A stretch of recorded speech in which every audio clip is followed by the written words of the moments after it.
Bíblia traz para nós uma ênfase muito clara e objetiva acerca da identidade do indivíduo, acerca de quem é ou quem são aqueles que adoram ao Senhor. A bem da verdade, logo em Gênesis capítulo 1, no verso 26, um capítulo carregado de elementos da criação, Deus ele vai utilizar uma expressão muito forte e muito conhecida pelas pessoas, e talvez se você não é tão familiarizado com o texto bíblico, você vai se familiarizar rapidinho, que é: façamos pois o homem a nossa imagem. Diga imagem. Muito bem, conforme a nossa semelhança, e domine ele sobre os peixes do mar, sobre as aves do céu, sobre os animais que rastejam. Macho e fêmea os criou, homem e mulher os criou, e Deus os abençoou e lhes disse. Aí vai trazer ali orientações específicas sobre o que o ser humano deveria fazer na terra: ser fecundo, frutificar, multiplicar, encher a terra, né, e sujeitar a terra. Muito bem, o que importa para nós? Deus ele traz uma clareza sobre o ser humano. Há uma definição que não parte do próprio ser humano acerca de quem ele é. Acompanhe aqui comigo. Antes do ser humano passar a existir, já existia uma definição sobre quem o ser humano é. Amém? Então, a definição, a identidade de um indivíduo, ela não é fabricada, ela não é construída, ela é definida antes mesmo que ele seja criado. Deus deixa muito claro e fundamenta muito bem, e isso nós cremos segundo a fé cristã, de quem o ser humano é por aquilo que Deus define.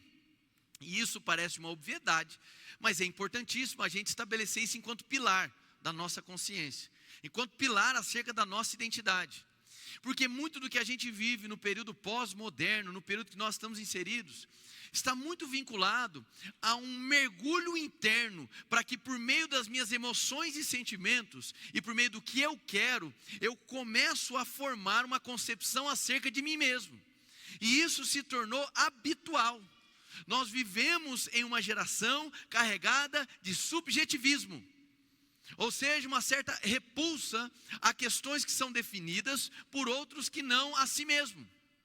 É uma busca desenfreada pelo autêntico. A questão é que a Bíblia traz para nós que a nossa autenticidade, ela não é um movimento onde eu faço um mergulho interno em mim mesmo, mas a autenticidade é algo que está vinculado à minha relação com Deus. E hoje, nessa iniciativa, nessa loucura desenfreada de se provar socialmente, e acaba que a rede social se torna um canhão nas nossas mãos, esse desespero da validação só demonstra que os nossos sentimentos e as nossas emoções, muitas das vezes, são traiçoeiros. Você está comigo? Então, a única coisa que eu quero que você fique muito claro neste momento aqui, acerca de quem nós somos, Deus trouxe uma definição antes que nós respirássemos. Acerca de quem você é, Deus não esperou que você apresentasse um bom ou um mau resultado, para que então Ele entregasse para você quem você é. Acerca da sua identidade, Deus não esperou você ter um sucesso ou um insucesso amoroso, para poder dizer quem você é. Acerca de quem você é e foi criado para ser, Deus não esperou como você seria obediente ou desobediente acerca da lei dele. Ele definiu de antemão quem você seria. Então, a partir do prisma da fé cristã, todas as vezes que eu elimino essa relação de compreensão acerca de quem eu sou, eu elimino Deus dessa equação, eu entro numa vereda perigosa, eu entro num caminho extremamente perigoso, porque aí eu entro num subjetivismo interno. O subjetivo, ele não é palpável, ele não é bem definido, ele é amorfo, ele pode ter várias formas, e ele é profundamente afetado pelos meus resultados, pela aprovação que eu tenho, e por aquilo que a sociedade hoje está desejando.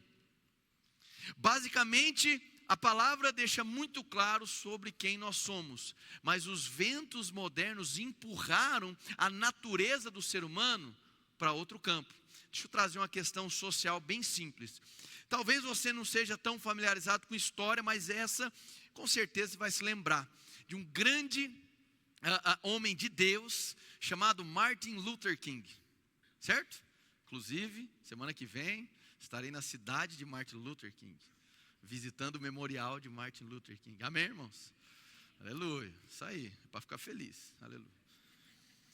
E Martin Luther King, em um dos seus discursos, ele vai falar sobre uma possibilidade de relacionamento que estivesse acima de cor, de raça, de status social. Martin Luther King, que era um cristão, ele apresenta para nós a dignidade do ser humano. A dignidade por sermos humanos, porque a nossa natureza é a mesma. O que ele apresenta enquanto sonho, ele fala, I have a dream, eu tenho um sonho. Esse sonho dele é uma expressão do coração de Deus, de que nós seres humanos nos respeitássemos pela única questão que nos converge, que nós somos humanos. Ele parte de uma definição básica que não é fabricada pela sociedade, mas que é definida por Deus. E ele entende que essa é a âncora que faz com que nós nos relacionemos. Do tempo de Martin Luther King, algumas décadas atrás, para o tempo que nós vivemos hoje, existe também lutas e busca por dignidade. Mas a cultura atual traz para nós uma dignidade para grupos particulares. Convergir em sermos apenas humanos já não é mais suficiente. E aí começa-se um comportamento tribalizado por causas justas, por causas honestas. Mas quando ser humano já não é suficiente para que eu transmita e reconheça a dignidade do próximo, eu entrei em um caminho perigoso. Amém, irmãos?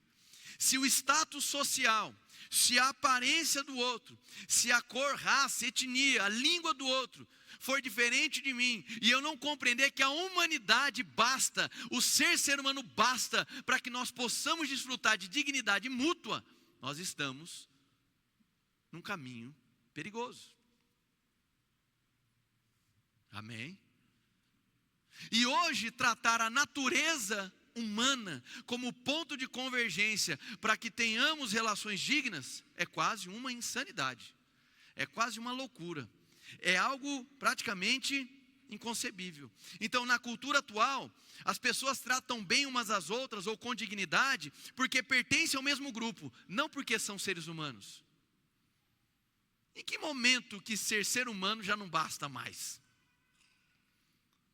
Em que momento em que a gente começou a tribalizar de maneira tão absurda, ao ponto de não conseguir conviver com o próximo, porque o que ele quer é diferente do que eu quero. E alguns estudiosos, tanto psicólogos sociais quanto filósofos, vão fazer uma interpretação disso sobre um processo de atomização. A sociedade ela está se atomizando. O que significa isso? Como, para que nós possamos, eu e Gustavo, a gente possa ter um bom convívio, existem coisas que eu quero e que ele quer, elas podem ser convergentes, e nós então comungaremos. Mas o que era habitual da sociedade era que mesmo que ele não goste de tudo que eu gosto, mesmo que ele não concorde com tudo que eu concorde, a discordância não seria um impedimento para que nós convivêssemos. Quem está comigo?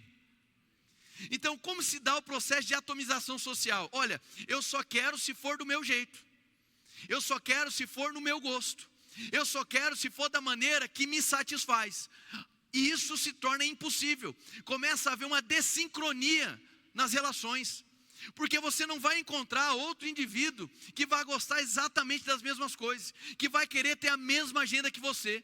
Então, já que o indivíduo ele está ficando viciado de si mesmo, ele vai ficando cada vez mais isolado, atomizado. E a fé cristã, para você que está chegando, ela é excessivamente comunitária, ela é excessivamente coletiva.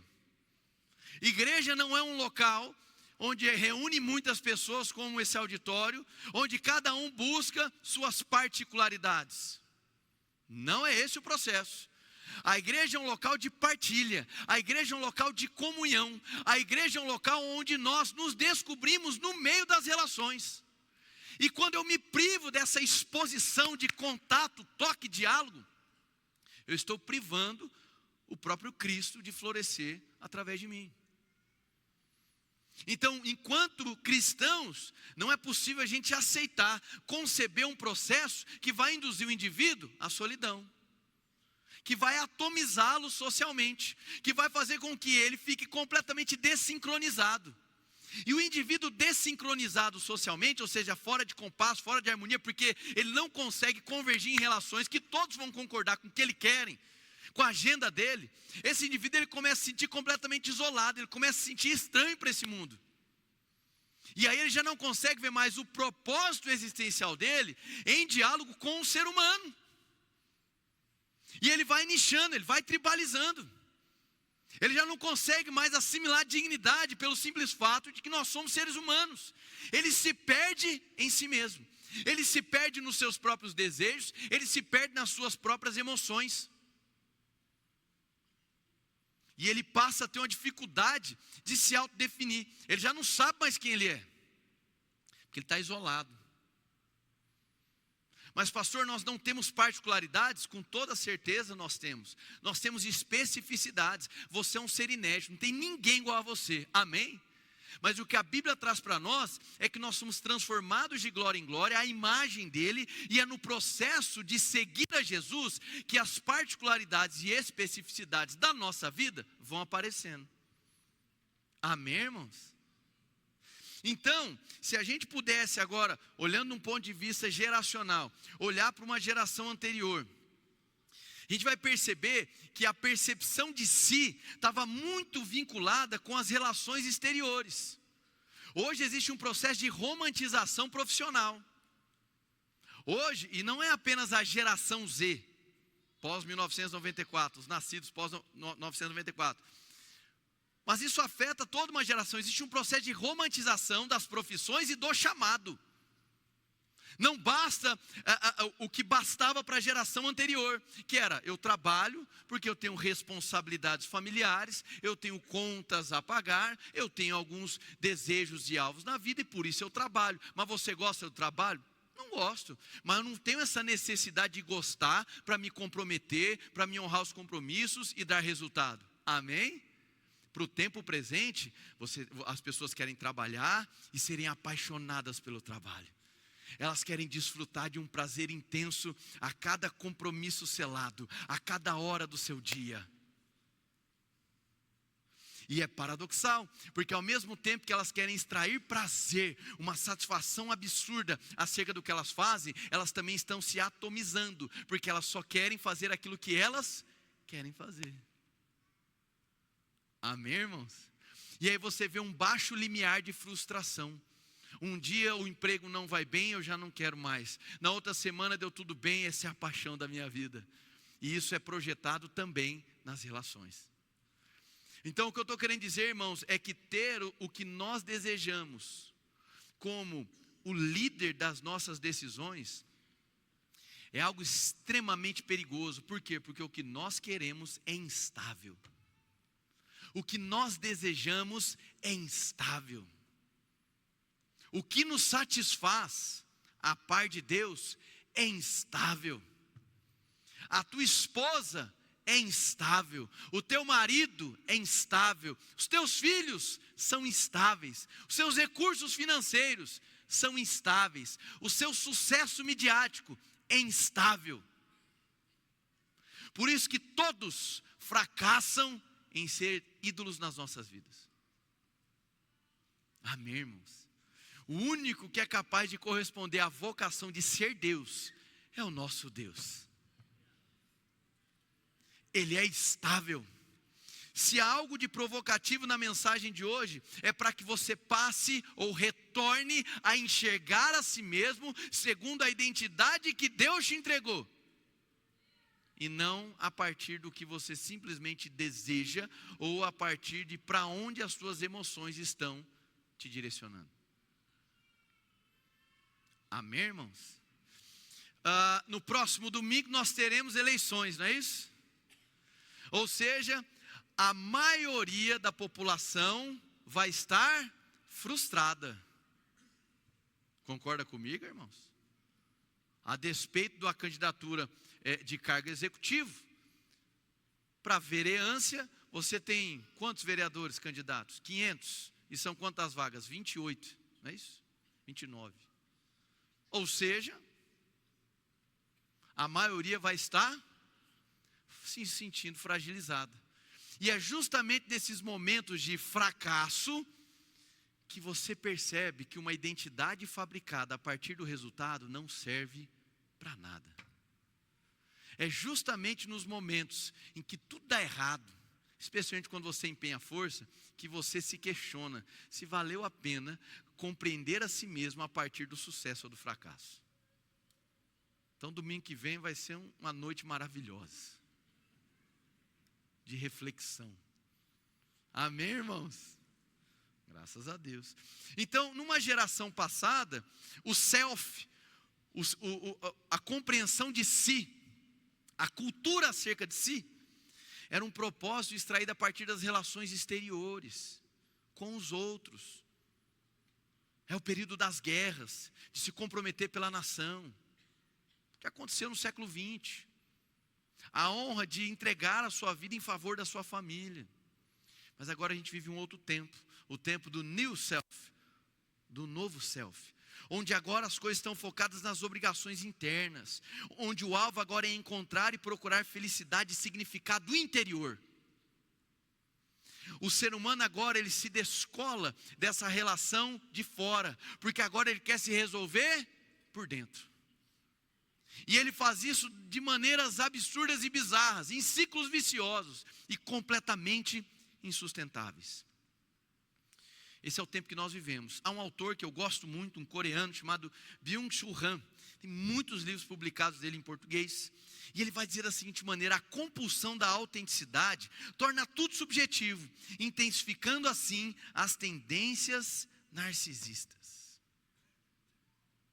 Quando você começa, aos poucos, recusar tudo na sua vida, os modos de viver, os rituais básicos, as prioridades, e coloca tudo concentrado no que você sente, no que você deseja, você começa a entrar nesse processo de desincronização, você começa a entrar nesse processo de desarmonia, e quanto mais desarmônico você se vê em relação à comunhão, e aqui eu não estou falando apenas da igreja, mas da comunhão, da sociedade, mais você se vê só. E essa solidão não é uma solitude reflexiva, é uma solidão angustiante. Porque no fim o seu desespero é encontrar valor olhando para dentro de você. Mas o ser humano não foi criado para extrair a identidade a partir de si mesmo. Eu quero que você abra lá em Mateus capítulo 16, verso 15. Está aprendendo alguma coisa, irmão?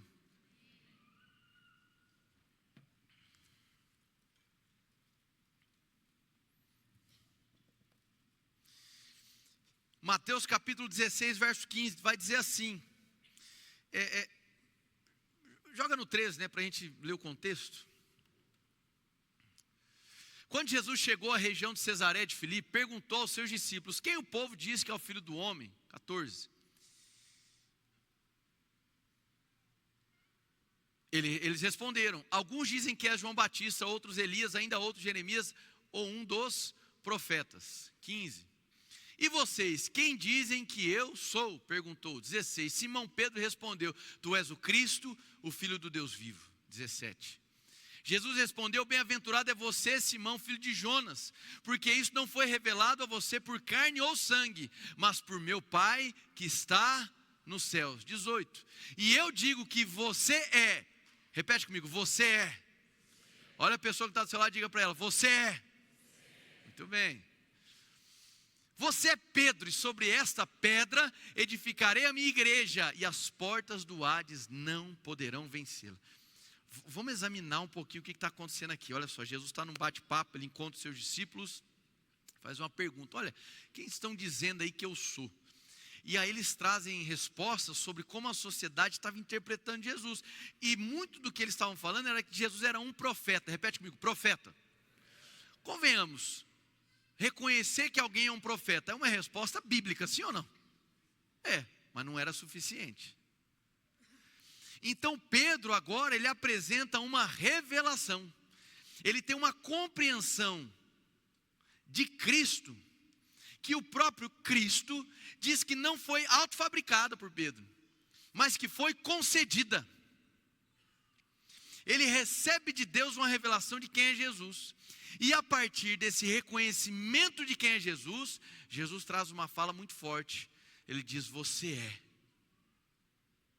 E ali a palavra, um nome maravilhoso, Petros, amém? Você é.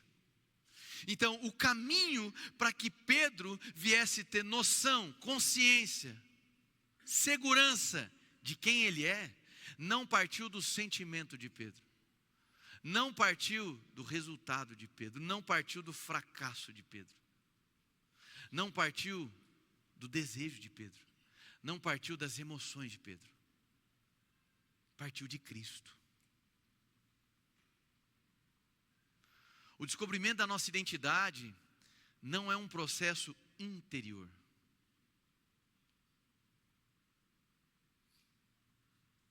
Ele é um processo de fora para dentro. De Deus para a sua criatura. De Deus para o ser humano. Amém? Muito do que se vende hoje em dia é: descubra quem você é e o seu propósito. E tem pessoas que pagam caro para isso. Muito caro. As pessoas estão nessa crise. Quem eu sou? Por que eu existo? Quem eu sou? E muito do que é ensinado hoje na nossa geração, à torto e à direito, está muito vinculado à sua capacidade de dar resultado. Está muito vinculado à autorrealização, à conquista. Eu quero e eu possuo. É teu. Aí colocam pitadas, vamos dizer assim, evangelicais, exageradas, no meio dessa mistura. Mas no fim é uma busca desesperada de fazer um mergulho interno para descobrir e conhecer a si mesmo. Pelo que a Bíblia diz, o caminho é outro. Não é bem um caminho de esforço interior. É um caminho de rendição para alguém que, de início, está do lado de fora. Quem está entendendo? Então eu não me conheço olhando para dentro. Eu me conheço, entre aspas, olhando para fora. Para alguém. Quando Pedro tem a revelação de quem é Cristo, Cristo traz para Pedro a revelação de quem ele é. E essa revelação de identidade, ela não é instável. Jesus não está consultando o histórico de resultados de Pedro. Jesus não está consultando o status emocional de Pedro. Mesmo porque, irmãos, Jesus faz questão de ir atrás de Pedro e relembrá-lo que ele é Pedro e que ele tem um propósito nessa terra, mesmo quando Pedro estava deprimido porque havia falhado. O seu mestre havia sido morto e crucificado e ele havia falhado. E no dia da falha, Jesus demonstra para Pedro que a identidade com a qual ele havia definido Pedro não era instável. Por quê? Porque ela não foi fruto de um mergulho interno em meio às emoções e desejos. Ela era fruto de uma revelação com o Pai. Amém, irmãos?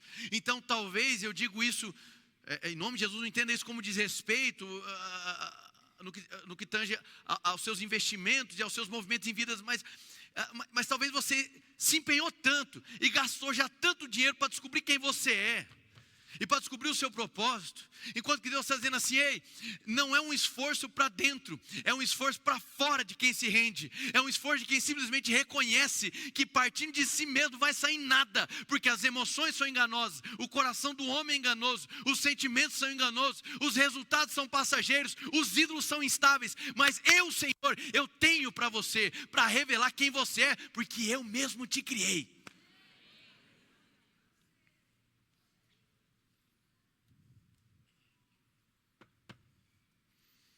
Amém. Você é. Você é. Tu és Pedro. Dentro da tradição cristã, o que nós temos é que a verdade, a bondade e a beleza tem na sua fonte o Senhor. O Senhor é fonte da verdade, de toda a sabedoria. Ele é a fonte da bondade, Ele é onibenevolente. E Ele também é a fonte de toda beleza.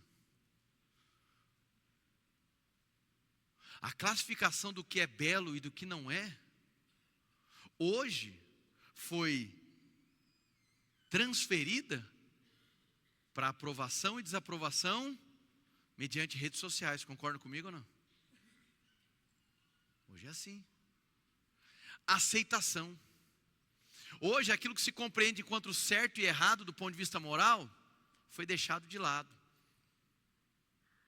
Há uma flexibilidade, e agora não é mais certo e errado, é o que ofende e o que é aceitável.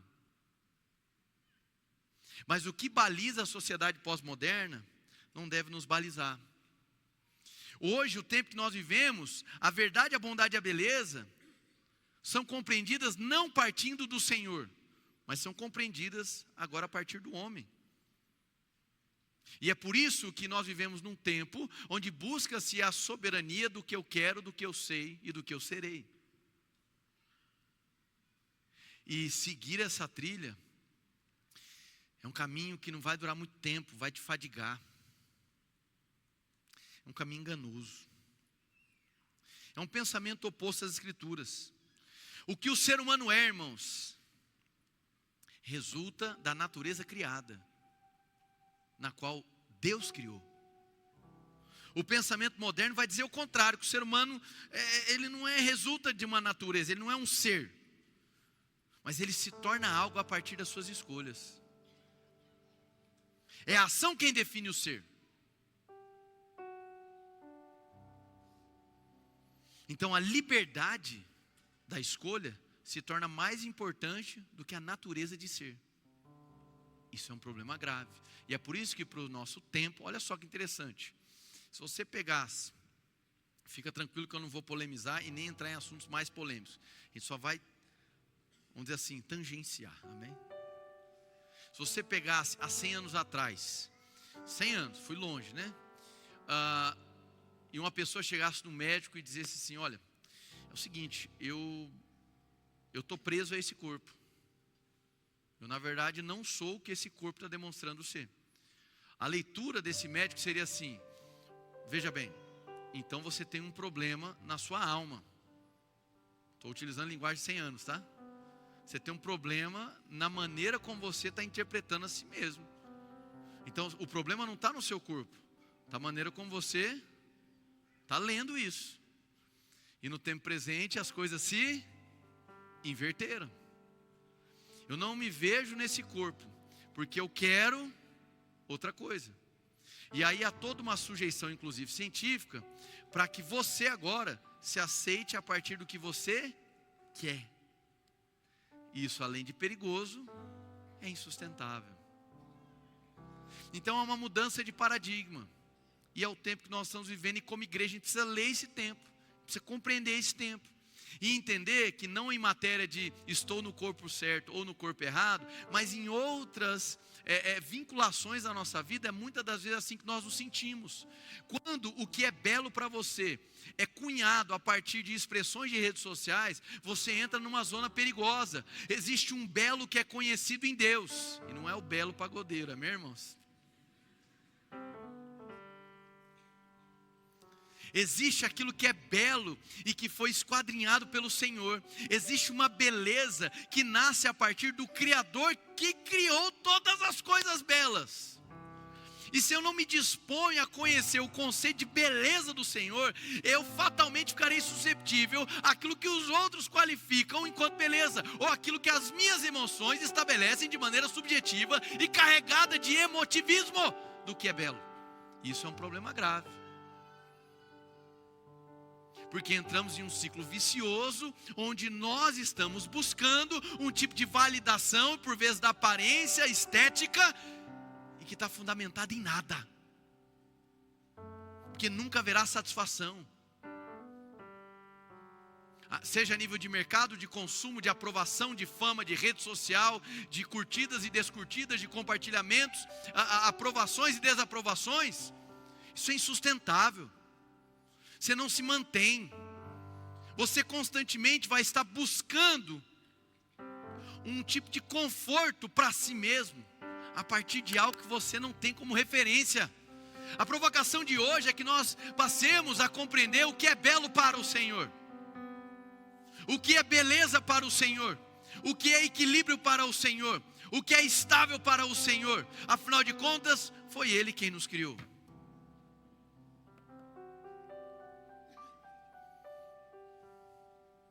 Se a liberdade nos tempos atuais se tornou mais importante do que o próprio ser, nós temos um problema gigantesco. O que eu quero então se torna mais importante do que quem eu sou, ou do que quem Deus me fez para ser. O tempo que a gente vive hoje é de ênfase no indivíduo, e o acesso que cada indivíduo tem da realidade são apenas suas emoções. O sujeito e as emoções do sujeito são o mais importante. É o desespero da autorrealização. É uma epidemia do narcisismo. Por favor, não compreenda aqui como o transtorno de personalidade narcisista, amém, irmãos? Mas é toda uma sociedade que é moldada a partir de si. Amém, irmãos? O autor Carl Truman, no livro A Ascensão e Triunfo do Self, salvo engano é esse o livro, ou A Ascensão do Self, da cultura Self, ele vai trazer para nós essa abordagem de maneira mais categórica e clara, sobre o confronto que há, sobre quem nós somos quanto essência e natureza, e o quanto que isso perdeu o valor. E a sociedade que a gente vive, quem somos agora, só tem valor se for vinculado à maneira como nos manifestamos e somos aceitos.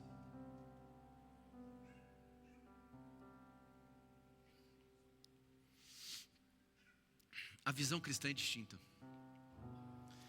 Na visão cristã, para me encontrar, eu preciso olhar para fora, não para dentro. Para que Pedro, o apóstolo Pedro, Paulo, o apóstolo Paulo, pudessem ser quem eles deveriam ser, quem eles foram criados para ser, eles tiveram que fazer um movimento maravilhoso na vida deles: seguir a Jesus. Conhecer a Cristo e seguir Jesus, irmãos, não é uma mera questão de revelação da sua crença, não é uma mera questão prosélita, de você assumir que tem uma religião, de que você é praticante de uma espiritualidade. É mais do que isso. Seguir a Cristo, segundo as Escrituras, é aquilo no qual depende a convicção que nós temos acerca de quem nós somos e do porquê nós fomos criados. Se eu me coloco no centro da minha satisfação, eu consequentemente procurei aprovações das pessoas ou nas redes para que eu me sinta aceito. E isso é incessante, e isso sobretudo é insustentável. E aí começa-se uma busca pelo perfeccionismo. A autenticidade importa, irmãos? Muito. Mas essa autenticidade precisa sair de mim. Enquanto que na cultura do self, ou na cosmovisão do self, eu realizo um mergulho interno. E o real é o que eu sinto e o que eu quero. Agora imagina uma sociedade que caminha para a soberania do que cada um quer, onde a liberdade importa mais do que a existência do indivíduo, do que o próprio ser humano. Que tipo de sociedade que nós vamos ter? Você está aqui, irmãos?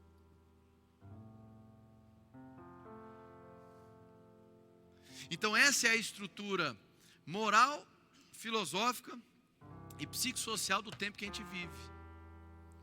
E a partir daí você começa a ter os rompantes com a realidade, as distorções.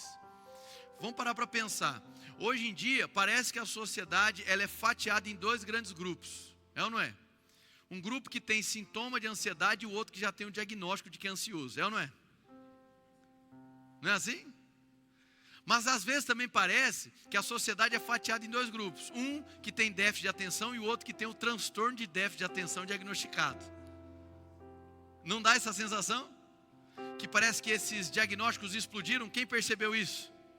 Parece que explodiu. Aí agora junto com as redes sociais, você vai lá ver um vídeo e fala assim, olha, se você tiver 3 desse aqui, você tem TDAH, não é? Aí você chega na sua casa e fala, eu descobri por que eu não sou compromissado. Por quê? É porque eu tenho TDAH. Amém? Esse dia eu estava conversando com a pessoa falou assim, olha, o meu cônjuge falou que ele acha que ele tem TDAH, mas eu acho que é safadeza mesmo. Acho que não é problema, acho que ele só é safado mesmo. Ai, ai. O que eu quero dizer com isso? Existe um transtorno, eu não estou aqui para ficar falando linguagem médica, mas existe um transtorno chamado transtorno dismórfico corporal. A sigla é TDC, conhecido, né?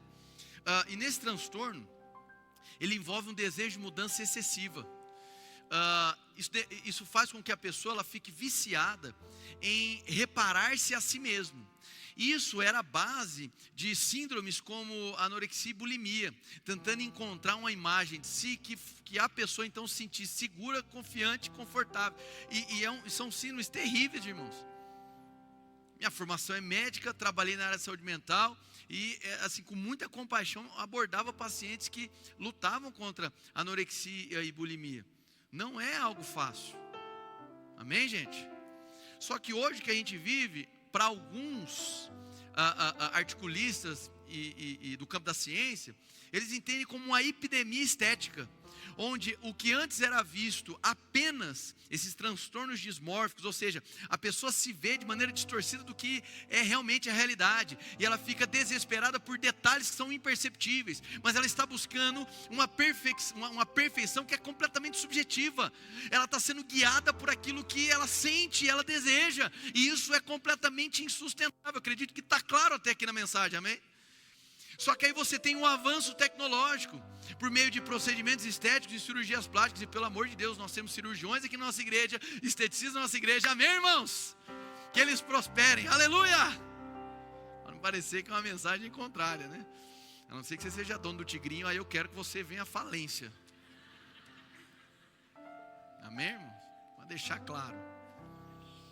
Glória a Deus. Mas essas profissões eu quero que você prospere. No entanto, foi feita uma pesquisa e observou-se que 14%, ou seja, de cada 100 pessoas, 14 que entram nos consultórios em busca da segunda cirurgia estética ou de procedimento estético, 14% tem características ansiosas, apontando para um transtorno dismórfico. É muita gente, irmão. É muita gente. Existem já algumas resoluções apontando que pessoas que passam a ter procedimentos estéticos em repetição deveriam ser recomendadas, antes de tomar a decisão, a realizar terapia, a ser acompanhado com um psicólogo. Já existem algumas clínicas de estética que dentro da sua equipe multiprofissional já são consideradas pessoas do campo da psicologia. Porque muito dessas decisões, sendo caras ou não, mas de reparação estética, elas têm por detrás das cortinas uma motivação muito equivocada.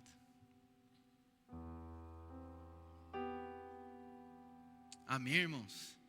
Então, eu não estou querendo dividir aqui a sociedade em ansiosos e quem tem um transtorno diagnosticado. Não estou querendo dividir a sociedade em quem tem déficit de atenção e aqueles que têm o transtorno de déficit de atenção e hiperatividade. E também não estou querendo dividir a sociedade entre pessoas que têm um transtorno dismórfico e pessoas que estão desesperadas por aprovação estética. Mas nós precisamos reconhecer que o conteúdo das redes e a superexposição que nós vemos nas redes sociais nos toca de alguma maneira. Quem já teve aquela experiência de às vezes olhar uma foto sua de 15 anos atrás, e aí você olha e fala bem assim, nossa, como eu era brega. Já vazou por isso ou não? Só que aí naquele mesmo momento você fala, nossa, como eu era brega, você se lembra que quem está na foto é você. E que naquele momento a sua percepção de breguice não era essa de hoje. E aí isso deve te levar a outra pergunta, ou deveria levar, mas por que é que hoje eu considero brega o que antes eu considerava bacana? Isso nasceu de quem? Isso partiu de quem? A minha satisfação com quem eu me apresento, com quem eu revelo, é a partir do quê? A partir da sociedade? a partir do que minhas emoções falam? Ou será que existe um caminho no qual eu descubro o que é verdadeiro, o que é belo e o que é bom a partir de Deus? Amém, irmãos? A mensagem de hoje é um convite, porque talvez você venha se empenhando a ser o centro de toda a verdade. Explica isso melhor. É você que é obcecado por ter razão de tudo. Talvez você é alguém que pensa que é a fonte de toda beleza. Não porque é de fato bonito, mas porque você pensa e tem uma firme convicção de que você preenche todos os critérios para ser aceito. Você é um escravo, só que você ainda não sabe disso. Ou talvez você esteja aprisionado numa falsa percepção de que você é a fonte de toda bondade. Você ainda não sabe, mas você é só um orgulhoso. Amém, irmãos? Então a gente tem que ficar muito atento. Se existe uma comparação exacerbada com um corpo considerado ideal, qual que é o corpo considerado ideal? Nós tratamos aqui na parte 2 dessa série, essa é a quarta parte, tratamos sobre uma teologia do corpo. O que é que Deus pensa acerca do corpo? Deus não traz para nós a porcentagem de gordura ideal. Amém, irmãos? Graças a Deus. Mas Ele traz para nós que o corpo é santo, que o corpo é sagrado e que ele não deve ser violado. Ele traz para nós que o corpo não é uma coisa que nós usamos. Está aí, usa se quiser. Nós entendemos que o corpo faz parte de quem nós somos. Assim como nós somos a alma, nós também somos corpo. E o corpo é do Senhor e para o Senhor, diz o apóstolo Paulo. Amém? Por isso que a gente falou isso na parte 2, só quero fechar o raciocínio. À luz das Escrituras, não existe margem para sexo sem compromisso. É um anacronismo terrível. Por quê? Porque sexo envolve exposição do corpo, e o corpo é sagrado. Se ele não é feito debaixo de uma aliança que é sagrada, é violação, é ofensa, é uma impureza. Glória a Deus, irmãos. Então o que é o ideal?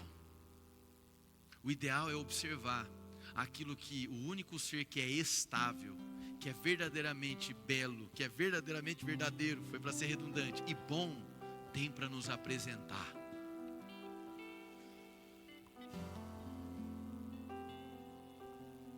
Você está se percebendo insatisfeito constantemente? Você não consegue se alegrar com os resultados que você tem no seu autocuidado? Você não consegue encontrar satisfação nenhuma em ver uma foto sua? Existem disparidades que você precisa estar consciente que podem ser maléficas para ti, amém, irmãos? Existem coisas que ferem o seu corpo.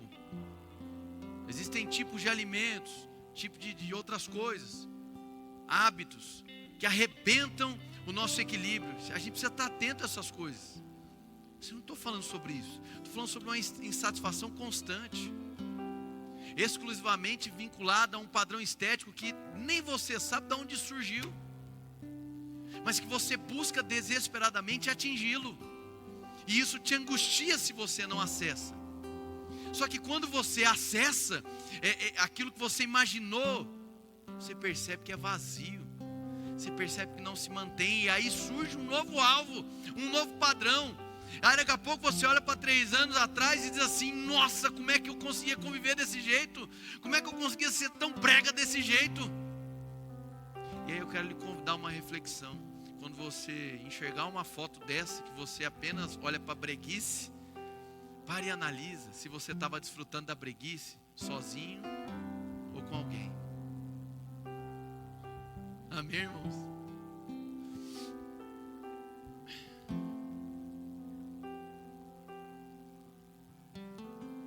Precisa tomar cuidado com isso.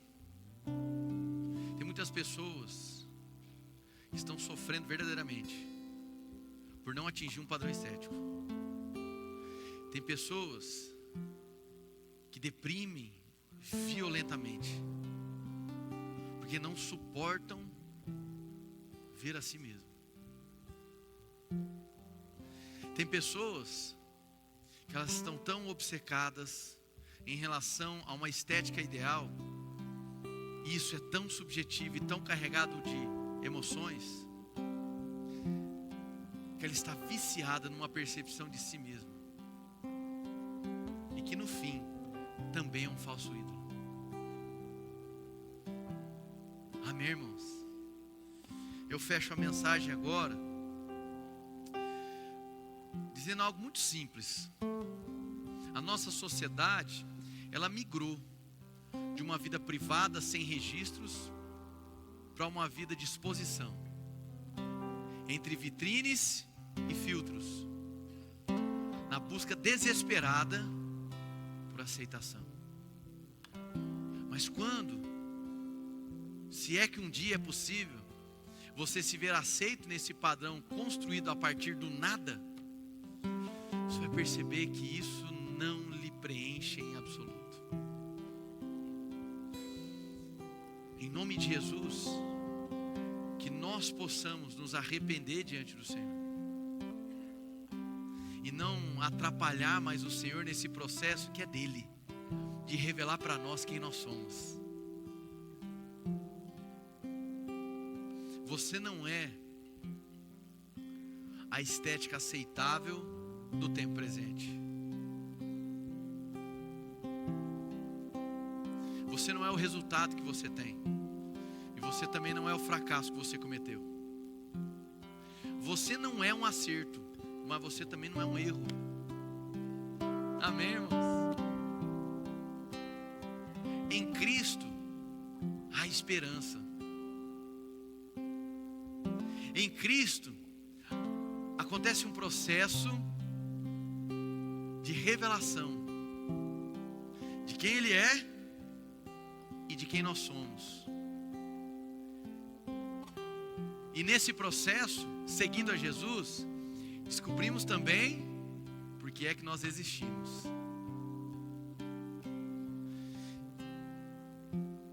Eu faço votos, irmãos, em favor de vocês, para que não sejamos aprisionados pelos nossos próprios desejos, por essa ânsia de querer trazer para fora uma identidade.